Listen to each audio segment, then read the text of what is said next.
Grass-fed beef is the biggest scam on the planet. It's a complete lie. What I'm going to share with you is going to piss you off. Less than 1% of beef sold in the US is truly grass-fed. This whole idea of grass-fed is just filled with loopholes all over the place. In 2016, the USDA dropped the official definition of grass-fed. All of the cows are grass-fed. It's the last 3 to 6 months where they're fed other things, like grains and some other ingredients that I had no idea. Over 99% of all the beef that people are buying is not fully grass-fed, despite what it says on the label. There is a tremendous amount of beef sold to America from other countries. Then with a little bit of processing, like packaging the beef, it now becomes a product of the US. In other words, this country of origin labeling rule was repealed, which means revoked, for both beef and pork. Here's just another example of a lack of transparency where, well, at least if it's from America, it's probably healthier when it's actually not even coming from America. And by the way, as a side note, did you know that when you eat a burger from a fast food place, the number of cows that hamburger comes from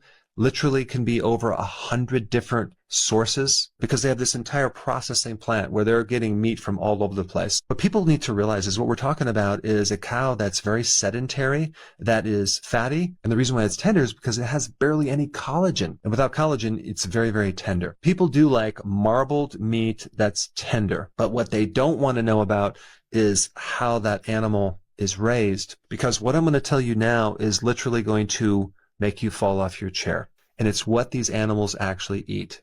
You might think, well, grains, well, it's probably a bucket of whole grains, pretty healthy. No, they actually feed these animals in the feedlot something called DDGS, and that stands for dried distillers grain with solubles, aka the waste product from making ethanol. They take dent corn, which is field corn. It's inedible. You can't eat it. What are they going to do with this GMO waste product filled with glyphosate? It's basically the toxic byproduct from making ethanol. And what I found out is because of the subsidies, taxpayers' contribution to this, the cost for 1 metric ton of this waste material that is fed to the animals is roughly $150. Now do you see why they can make so much profit on this? Because what they're trying to do is they need to put on about 600 pounds of extra weight on that cow. And the only way they can do it is with something so cheap, $150